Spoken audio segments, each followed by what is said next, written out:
Hey, it's Al Angelo from A Plus Racing, and we got our Econo build Miata here. Yeah, it's summertime and I don't come in here very much, so sorry for that. I haven't been making the videos a couple times a week, but we're still chipping away at it. So today I want to put in a racing radiator. Now you don't have to do this on the Econo build.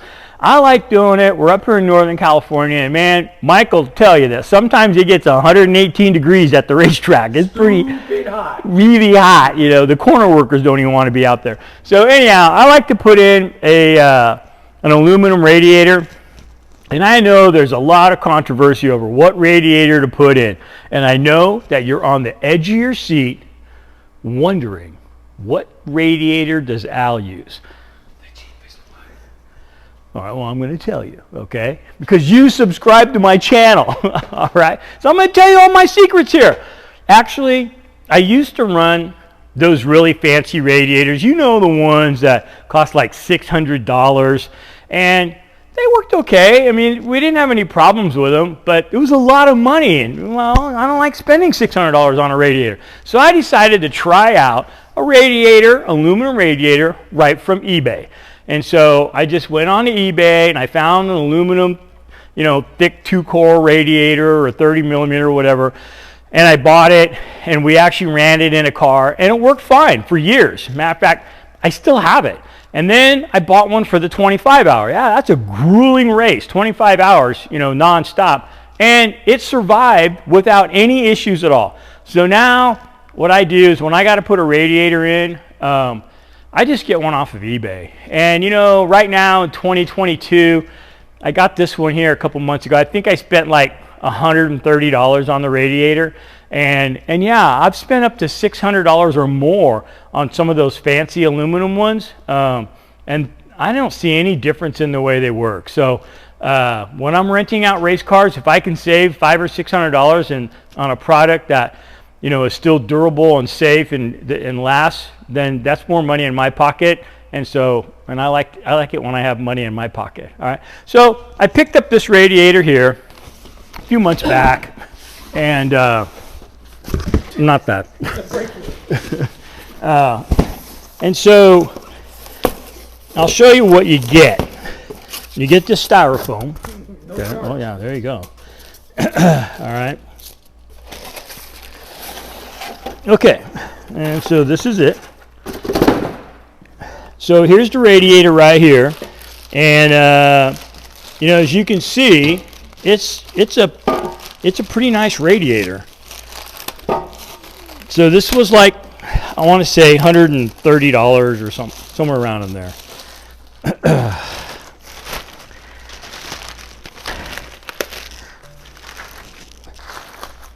And it comes with all the brackets already welded into place. I'll show you as soon as I get this plastic off of here. Okay, so starting off the bottom, it's got a really large drain right there, and we call that a petcock. And so it's got this large drain, and you can see, man, this thing is welded together pretty good. You know, I mean, it's nice, clean welds on it. It's got the tabs. They're not tack welded on there. They're welded fully around. You know, the lower radiator hose, all the brackets and everything are ready to go. They're all tapped and threaded. Comes with a radiator cap. You know, has the little bracket for the hose. And so how can you can't beat it? You know, how do you beat that? Because I can go to the auto parts store, and even with my major good-looking Chicano discount, I'm going to spend $140 on a stalker. And it's going to be made of a piece of plastic, okay? This is a fully aluminum fat core radiator, all right? All right, I promoted eBay enough. Okay, so this is what we're going to put in there. All right, so I'm going to set this over here. Okay, now, so I got the car up in the air, obviously, and what I've done so far off camera is I have removed this petcock screw with a Phillips, and I drained any coolant into the bucket. All right, now on this radiator here, it's a stalker, and Mike was just asking me, well, Al, what are these little tubes right here for? This one's got a little plug over the end of it. This one had one, it fell off. What these are for is if the car was an automatic. Yes, they made me automatics. All right, and so this would be the transmission cooler for the automatic transmission. All right, and so, and I know that the very first time that I ever heard that, my mind was wondering, well, how in the hell do you not get transmission fluid in the radiator fluid, and how do you not get coolant in the transmission? And so I have to teach this every year at school, and I usually do it on the board. And I was just thinking of this. I haven't pre-prepped for this, so I'm just making it up. But the best way that I could tell you is, like, let's say that this was a bottle of really hot water, and I took a piece of hose and I put it in the hot water, and I looped it and came back out, and I ran ice water through it. Okay, so if I ran ice water through here and it went through here, it would cool it off. All right, so that's basically what that is. It's basically this tube goes in here, goes across like this, and comes right out. So it's basically like if I took a piece of fuel line and ran it, you know, right in through here. That's how it works. But that's if it's an automatic, and well, in my line of work, we don't use automatics for race cars. Okay, so the coolant is drained. We can't run coolant on a racetrack, so I've got that drained. So what I'm going to do now is I'm just going to undo this lower radiator hose. So if you don't have a petcock like this on your radiator, and some don't, then you could always drain it by this clamp right here. Okay, so let me get a suitable tool, and in another video what we're going to do is replace all these hoses. Okay, so we're going to undo this like that, and I know we still got that sway bar loose. There we go, and I got a little bit of it on me. Won't charge any extra as long as I don't drink it. Okay. It was shower day anyway, right? Yeah. You got it on video, hon. Look, I took a shower at the school today. We're good. All right. So that's like all I got to do down here. Now, if this thing had air conditioning, there would be some tubes and stuff like that right here, and you might have to undo some of those clamps that hold it to the radiator. But we're good. So we're going to go ahead and lower this thing down.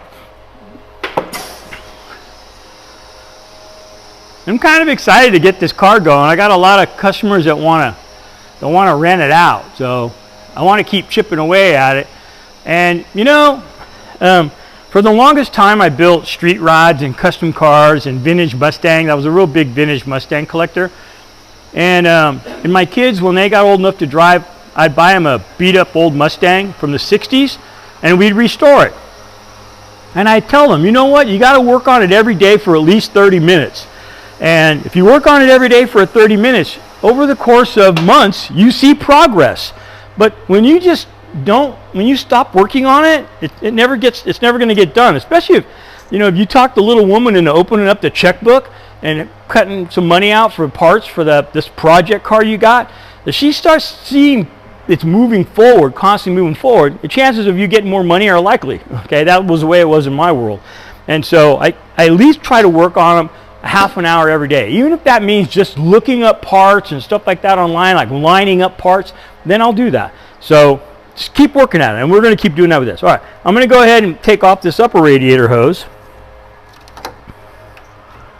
like that. And if the hose is stuck on there where you can't get it off, and this one's not, you can take it and then just twist it like that and kind of break the seal of the hose and then pull the hose off. Okay, so we got that. I'm going to undo the brackets now that hold the radiator in place. Now it looks like somebody's been here because this one's backwards. This one's actually supposed to be over here. So they're supposed to be like this. This is the hold down for the rod. It's supposed to be on this side. All right, so somebody's been in here, okay?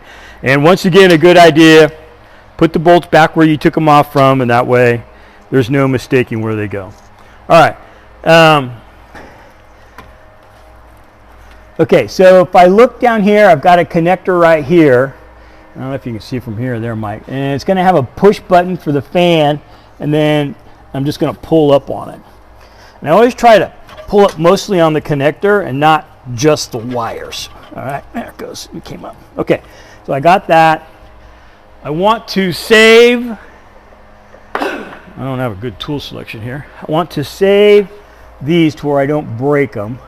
You know, another thing I could do with this one, because these are kind of cool, is I can just take these two bolts off. So let me do that. I'll show you another way of getting this fan out. Oops. Okay. All right. I'm just going to take these out. Wait till you see this trick.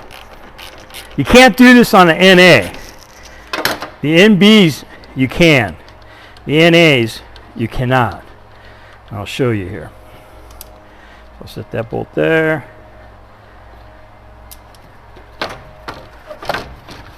Huh? The NAs are bolted at the bottom too, huh? The NAs are bolted at the bottom as well. Okay. All right, the radiator is out. Yeah. So here's the stock radiator. You can see the thickness of it. That's a single core. It almost disappears. Yeah. And then you can see the difference that we're going to. Okay. So this is a stock radiator. So yeah, on the NBs, the fan doesn't bolt in at the bottom. It only has the two bolts at the top. So I don't even have to unplug it really. We'll just plug it back in. All right, so here's the fan right here. I'll just set that farther back. Now on the on this radiator, see there's a hole here, a hole here, a hole there, and a hole there. This one has a rubber bushing in it. This one's missing it. It's probably on the radiator. Yeah, there it is. Okay, so we're going to go ahead and set that in there. Don't use this hole. Okay, it's got to be that back one like that. All right. So now, pretty simple. You can see here are the little dowels that go in the rubber bushing. And we'll set this down in there, and then we're going to set it right inside of those rubber bushings. So I'm just kind of lining it up.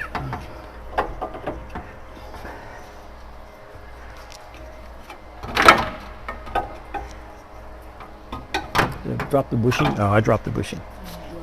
I dropped the bushing. Where'd the bushing go? Is it on there? No, there it is. I got it. Okay, I might even just put it on the radiator itself. Yeah. And I set that in there.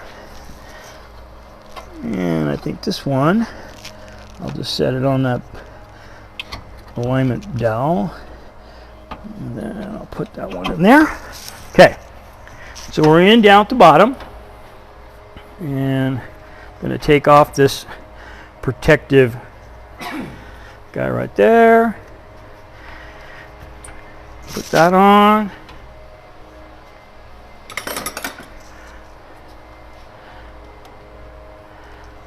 Okay, put the hose clamp back on. And we're going to come back and replace these hoses in another video. All right, now I can put, okay, so these are supposed to have rubber bushings also. And I got one. Okay, so I'm going to transfer those over like that. Okay, this goes on there like that.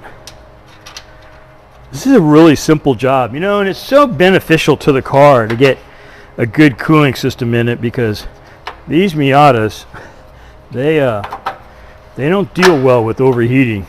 You usually ruin the head. Okay.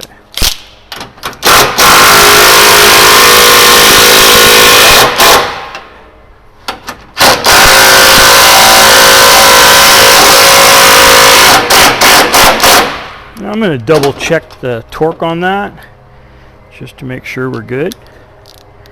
I never trust those guns. Okay, so that looks good. All right, so now to put the fan on, it's got two holes down there, and on the bottom of this fan, it has a couple little studs that are just going to go right into those two holes. I'm going to line them up, push it down in there. And I could take that air breather off of there. There we go. Okay, they fell into place. Check it out. They're already lined up. They're threaded.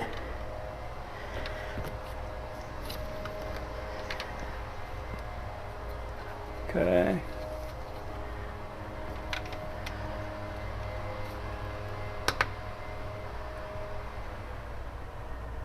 Make sure you don't cross thread them. I want to get them. I start everything by hand first before I put the coals to it.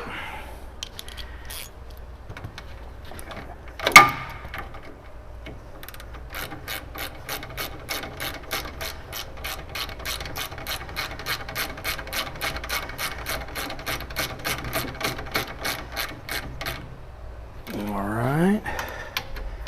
Get this one involved. Pretty simple job. Makes a big difference.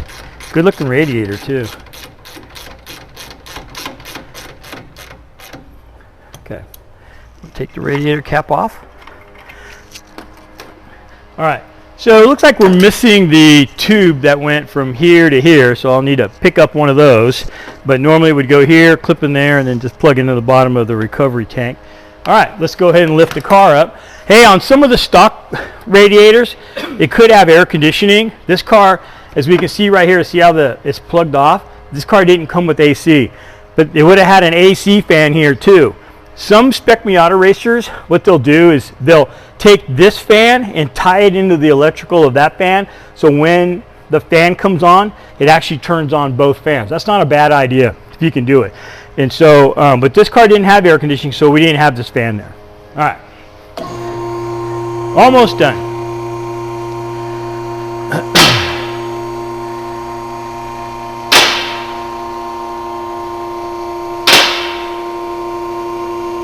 So what I got left to do is to put in that lower radiator hose, and then we'll lower it back down and we'll top it off with water. And there's a trick here I have to show you that you've got to do, okay? And I see so many people make this mistake and they end up having problems. So I'm going to avoid a lot of problems by giving you this tip.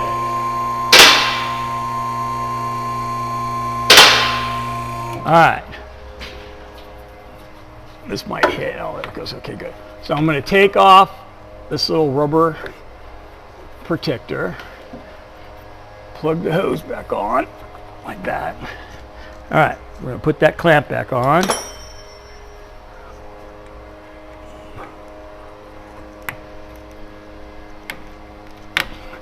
I hate these clamps. I won't use these on the racetrack. So, yeah, but we're gonna do another video on these hoses.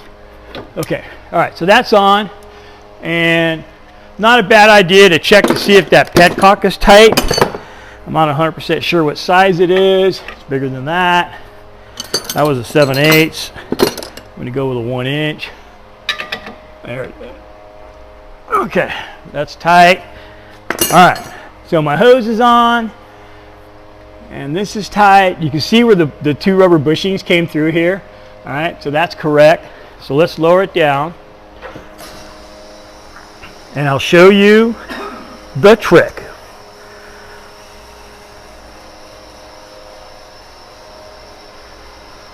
Going to Laguna this weekend. You guys want to come along? It's going to be fun. If you ever driven Laguna Seca, you got to put that on your bucket list and come out and drive Laguna. One of the most famous racetracks in the world. I'm just lucky enough it's in my backyard.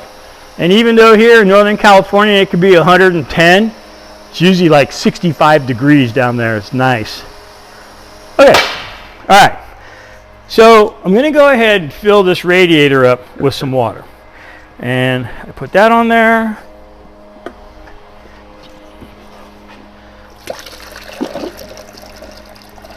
And I'm kind of watching for any water pouring out the bottom, especially if you're just dropping the engine in for the first time. You know, sometimes the heater hoses leak or something like that. So, and if you want to add, you know, water wetter to it, that's fine too. We got the old radiator cap here. Here's our new one.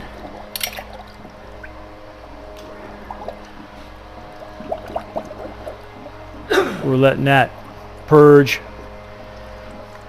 I mean, if you want it to like bleed the air out faster, you can always undo a heater hose, but I found a way that I don't need to do that. So I'm going to explain it to you here in a minute.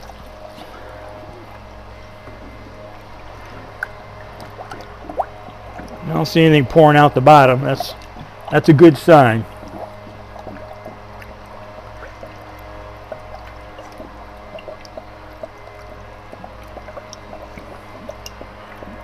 Okay. It holds a lot more water than that old skinny little radiator.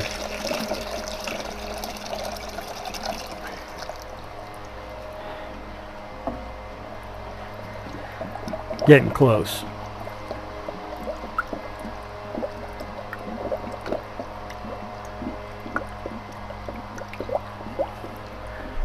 It's a good looking radiator.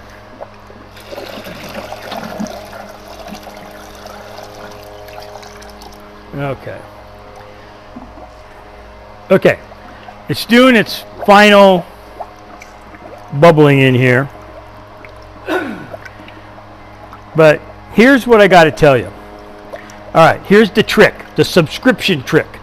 So don't add water in here and then just put the radiator cap on and then call it a day and that you're done. Because what's going to happen, it's going to overheat. All right, and then you're going to go, oh my God, I don't know what the heck happened. I did everything right and it's overheating.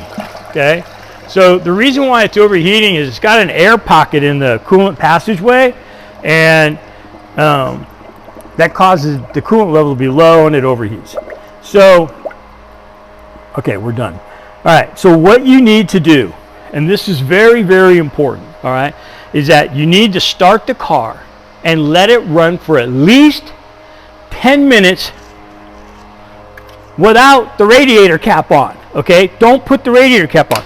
This is what I like about this funnel right here, is that it sticks in here, and if you look in here, there's the water, okay? And Like a so, finger-sized hole. it's the water right there, all right? And so, what I do is I leave it to where it's a little over full like this, and what's going to happen is I'm going to fire it up, and as it's running and it starts to get warmer, this is going to go up and down, and it's going to bubble, it's going to do all kinds of weird stuff. The thermostat is going to open up, and then woof, this is going to drop way down, okay? And so then once I know that the water is hot, or I see steam coming here, or if I had an instrument cluster, I could check the gauge and see that it reads in the middle. Then I know that I've gotten all the air out. And then what I usually do is I do this. I take this greasy, dirty Chicano finger, I stick it in there, and I pull it out. Yeah, and I put it there, and then I put the radiator cap back on. Okay? So, but we're not at that stage yet. So we're going to put that on there. I'm going to add some water. Okay. And so, like I said, once it's running, it's going to go up and down, and you know, but then you might see it all of a sudden go whoosh, and that's when the thermostat opened up. So I'm going to see if it starts.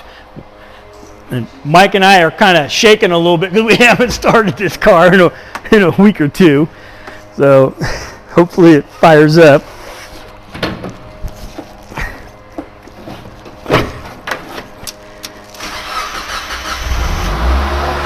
Dang Mazda, is there anything they can't do? All right.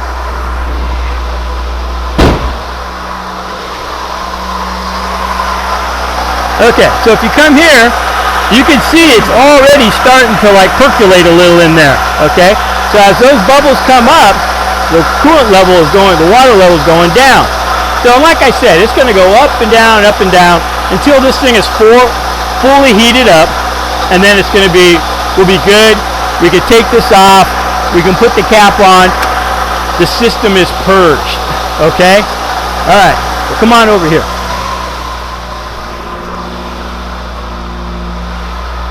Okay, it's going to take 10 minutes. Like I said, don't rush it. Let it do its thing for 10 minutes. If it goes way down, go ahead and add a little. You'll be safe to add it, okay? And then it might come back up and overflow. Don't panic. It's supposed to do that. If it had a blown head gasket, what it would do would, it would look like Old Faithful in Wyoming. It could start shooting out like that. That kind of tells me that it could possibly have a bad head gasket. But we know this car doesn't. We've driven this car. You know, it's been around here for a couple months now. So we're going to go ahead and let it finish doing its percolation, and we're going to put the cap on. All right. Hey, and I want to thank you for viewing my channel. I appreciate all the effort that you guys have put into commenting and, you know, asking for new videos. I appreciate that, and I hope that you enjoy them, and I'll see you at the racetrack. Bye now.